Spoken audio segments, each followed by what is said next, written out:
Bonjour à tous et bienvenue sur Droit Friendly.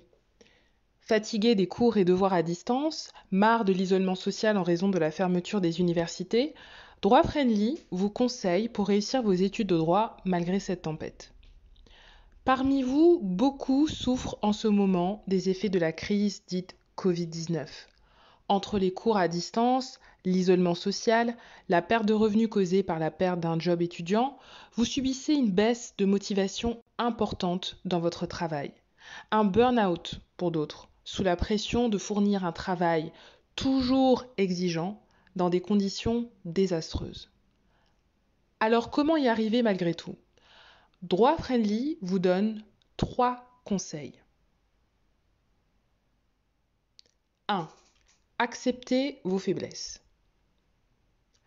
L'homme est un être sociable. La nature l'a fait pour vivre avec ses semblables. C'est ce que disait Aristote. Une des frustrations les plus pesantes chez les étudiants en ce moment est l'absence de lien social. En tant qu'ancienne chargée de TD et ancienne étudiante, j'ai toujours compris qu'on n'apprend pas verticalement. Le cerveau ne mémorise pas seulement les connaissances intrinsèques d'un cours de droit des obligations, par exemple, mais aussi le contexte dans lequel ces connaissances sont restituées. Discuter avec ses amis, à l'intercours, rire d'une blague d'un professeur, voir un étudiant tomber des marches de l'amphi en plein cours de droit pénal sont autant de petits moments de plaisir qui participent à une meilleure mémorisation de vos cours. En revanche, travailler seul, manger seul, regarder un épisode d'une série sur Netflix seul peut mener facilement à la dépression. Une des clés pour en sortir est de reconnaître que vous souffrez en identifiant ce mal-être. Parlez-en autour de vous, à vos amis, votre famille.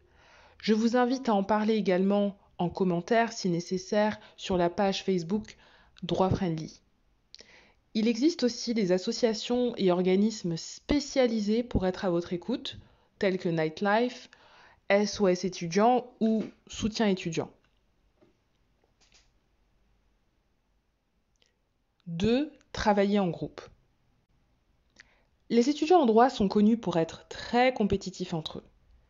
Mais je ne cesse de le répéter. La compétition ne vous servira à rien sur le marché du travail. Autant se faire des amis dès la fac qui pourront vous aider plus tard et vice-versa.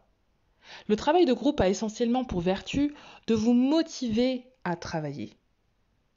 Par exemple, si vous devez rendre un cas pratique, réfléchir en commun vous permet d'être beaucoup plus efficace. Chacun peut apporter son raisonnement ou compléter celui de l'autre. Même si vous passez 1 heure à parler de tout autre sujet avant de commencer à travailler, cela vous aura permis de mettre le pied à l'étrier. De plus, savoir que vous n'êtes pas là ou le seul à subir ces situations vous soulagera également. 3. Planifiez votre travail selon des objectifs réalisables. Ce conseil m'a beaucoup aidé durant mes études et particulièrement durant mes longues années de thèse. En effet, il est inutile de se marteler toute la journée durant vos heures de détente que vous devez absolument travailler. Imposez-vous plutôt une plage horaire de travail quotidienne avec des objectifs réalisables. J'insiste sur le terme réalisable.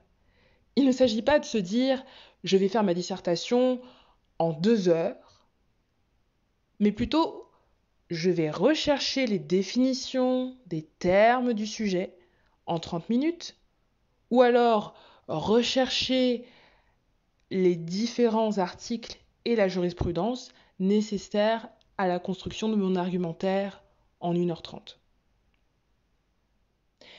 Et surtout, faites des pauses entre chaque tâche. Savourez votre travail accompli, au lieu de penser à ce que vous n'avez pas encore fait. En planifiant largement les tâches à l'avance, vous évitez ainsi un stress inutile. Voilà, j'espère que ces 3 conseils vous aideront à mieux organiser votre travail durant cette période qui est très difficile. En tout cas, n'hésitez pas à laisser des questions ou des commentaires sur la page Facebook Droit Friendly et également sur la page YouTube. Abonnez-vous. En tout cas, bon courage et à très bientôt.